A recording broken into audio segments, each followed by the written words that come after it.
The learners রুমে শিক্ষার্থীদের স্বাগতম। আশা করি তোমরা সবাই ভালো আছো। আজকে আমি আলোচনা করতে যাচ্ছি নবম দশম শ্রেণীর সাধারণ গণিতের চতুর্থ অধ্যায় সূচক ও লগারিদম নিয়ে। 4.1 9 নাম্বার থেকে ম্যাথগুলো আমাদের প্রমাণ করতে বলছে।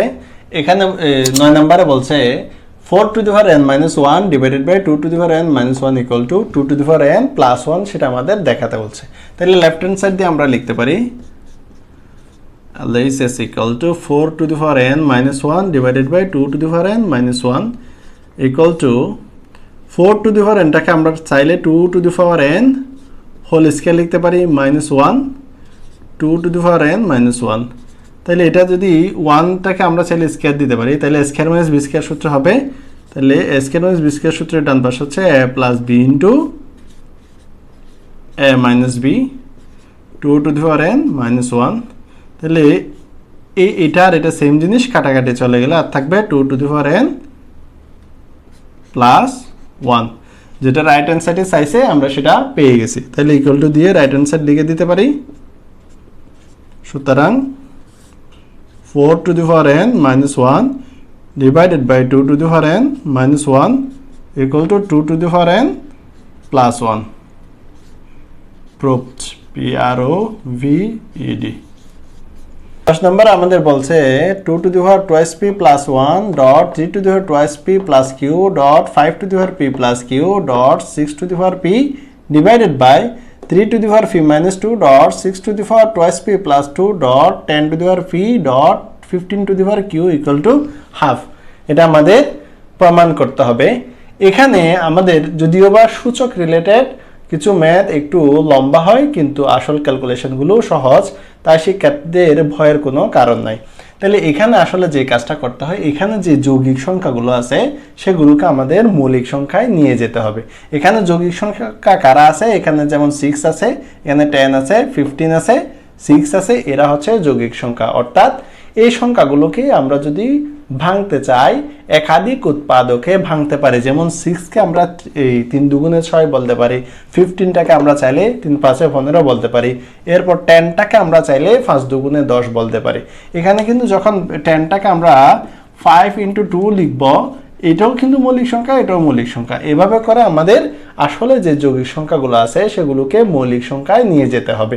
তাহলে লেফট হ্যান্ড সাইড দিয়ে আমরা লিখতে পারি left hand side equal to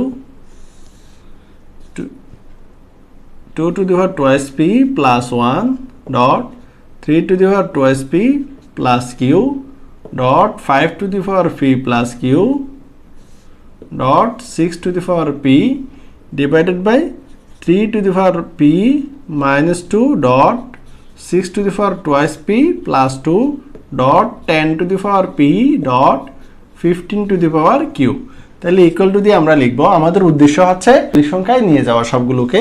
তাইলে প্রথমগুলো যেমন আছে তেমন লিখতে পারি 2 to the power twice p plus 1 divided by 3 to the power p minus 2 dot 3 to the power twice p plus q, এগুলোও মৌলিক সংখ্যা কারা আছে।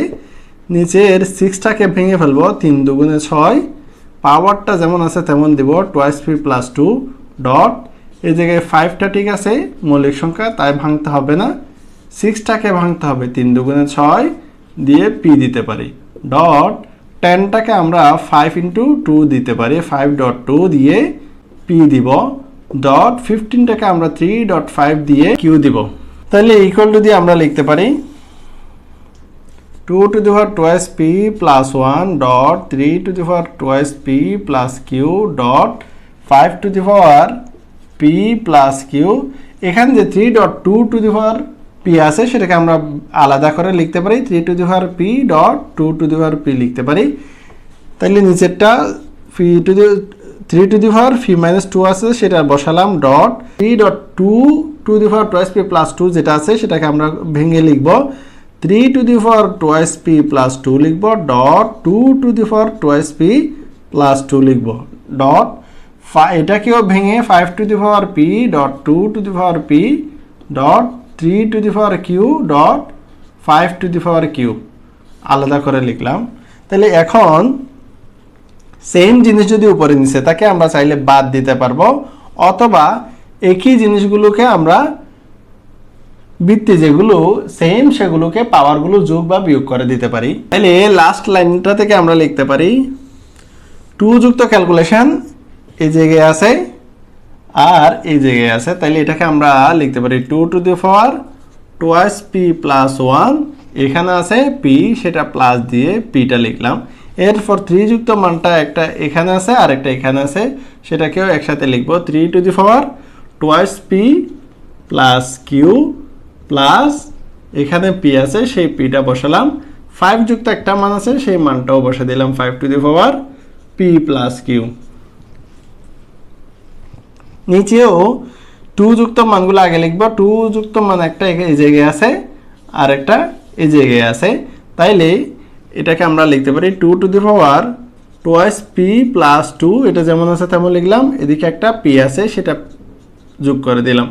এরপর 3 যুক্ত মান একটা এই জায়গায় আছে আর একটা এই জায়গায় আছে আর একটা এই জায়গায় আছে, তাইলে এই 3 জায়গায় 3 যুক্ত মান আছে, 3 গুলোকে লিখবো 3 to the power P minus 2 plus twice P plus 2 plus P, তাহলে পি মাইনাস 2টা লিখলাম, এরপর টুয়াইস পি প্লাস 2টা লিখলাম, এরপর এদিকে একটা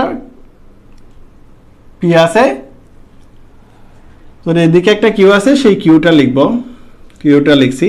এরপর 5 যুক্ত মান আছে এখানে আর এখানে, সেটাকে আমরা 5 to the power P plus Q আছে সেটা লিখলাম। তাহলে এই যে এখানেও 5 to the power P plus Q আছে, এখানেও 5 to the power P plus Q আছে, সেগুলো বাদ দিয়ে দিলাম। এগুলোর একটু ক্যালকুলেশন করব। এখানে 2 to the power twice P plus 1 plus P আছে, সেটাকে আমরা চাইলে থ্রাইস পি প্লাস 1 লিখতে পারি। নিচেরটাকে আমরা 2 to the power thrice P plus 2 লিখতে পারি, যেহেতু এখানে এই জায়গায় দুইটা পি এই জায়গায় একটা পি আছে, সেখান থেকে থ্রাইস পি প্লাস 2 লিখতে পারি। সেমভাবে এখানে 3 টু দি পাওয়ার এখানে দুইটা পি এখানে একটা পি মিলে 3টা পি আছে প্লাস কিউটা লিখলাম। এখানে নিচে 3 টু দি পাওয়ার পি এখানে একটা এখানে দুইটা মিলে 3টা, তারপর এখানে প্লাস 2 আছে এখানে মাইনাস 2 আছে, দুইটা চলে যাবে, এখানে আরেকটা প্লাস কিউ আছে সেটা বসালাম। এখানেও এটা আর এটা সেম জিনিস, তাই কাটাকাটি চলে গেল। তাহলে এখানে আসলে যেটা থাকে সেটাকে আমরা লিখতে পারি, এখানে এই জায়গায় পাওয়ারটা কম এই জায়গায় পাওয়ারটা বেশি, তাহলে আমরা সূত্র যেটা লিখছিলাম a to the power m divided by a to the power n equal to 1 divided by a to the power n minus m লিখছিলাম যখন m is less than n হয় তখন। তাহলে এখানে তাই উপরেরটাকে নিচে নিয়ে আসবো, তাহলে আমরা লিখতে পারবো 1 divided by 2 to the power 3p plus 2 minus 3p plus 1, তাহলে সেখান থেকে আমরা লিখতে পারি 1 divided by 2 to the power 3p plus 2, এই প্লাস মাইনাসে মাইনাস দিয়ে 3p প্লাস মাইনাসে মাইনাস দিয়ে 1 হবে, তাহলে ইকুয়াল টু দিয়ে আমরা লিখতে পারি 1 ডিভাইডেড বাই এখানে 3p প্লাস অবস্থায় এখানে মাইনাস অবস্থায় 2 টু দি পাওয়ার এখানে প্লাস 2 এখানে মাইনাস 1 মিলে আছে, এখানে জাস্ট একটা 1 আছে, তাহলে এটার সমান আমরা হাফ লিখতে পারি। তাহলে আমরা আমাদের যেটা চাইছে রাইট হ্যান্ড সাইড সেটা আমরা পেয়ে গেছি। তাহলে শিক্ষার্থীরা সুতরাং দিয়ে লেফট হ্যান্ড সাইডের যে মান সেটা ইকুয়াল টু রাইট হ্যান্ড সাইডের যে মান সেটা লিখে প্রুফ লিখলে হয়ে যাবে। এখানে যেহেতু আমার ওই প্রশ্নটা মুছে ফেলছি তাই আমি ওটা আর লিখতেছি না। শিক্ষার্থীরা অবশ্যই প্রশ্ন যেটা আছে সেটা লিখে প্রুফ লিখবে। 11 নম্বরে এখানে বলছে a to the power l divided by a to the power m whole to the power n dot a to the power m divided by a to the power n whole to the power l dot a to the power n divided by a to the power l whole to the power m equal to 1 সেটা আমাদের প্রমাণ করতে বলছে। তাহলে left hand side দিয়ে আমরা লিখতে পারি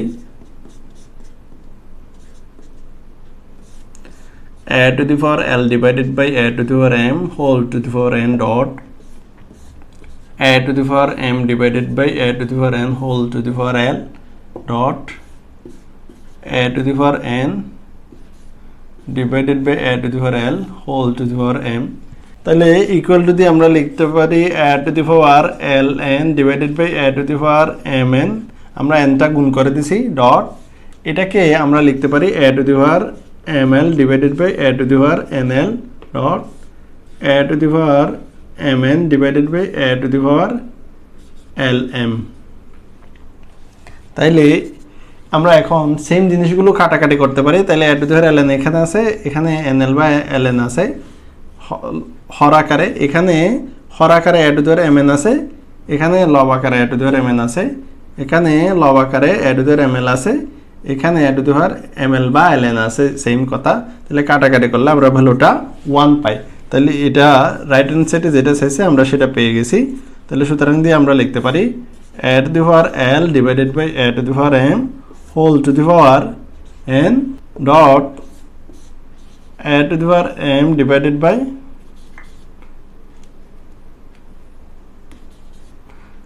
a to the power n whole to the power l dot a to the power n divided by a to the power l whole to the power m equal to 1 proved.